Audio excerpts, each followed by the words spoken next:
Indravati tiger reserve में बाघ के खाल मिले के तस्करी के आरोप में अब आरोपी मन के संख्या हो गए 13।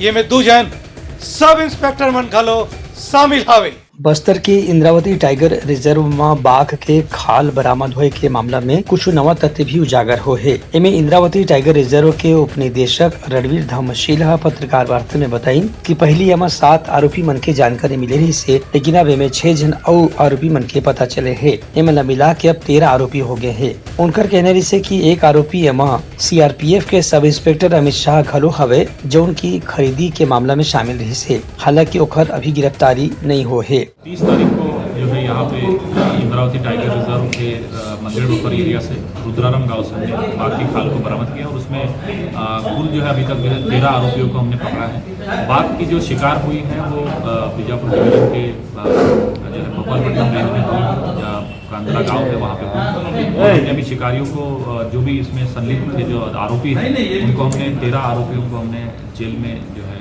न्यायिक हिरासत में भेजा गया है और भी इसमें जांच जो है चल रही है। ओतीबर ये भी बताया गया है कि बाघ के हड्डीला इंद्रावती टाइगर रिजर्व में जंगल जब्त कर ले गए है। ये मामला में अभी पकड़े गए आरोपी मन ले पूछताछ करे जाते। ब्यूरो रिपोर्ट, उतलंघा न्यूज।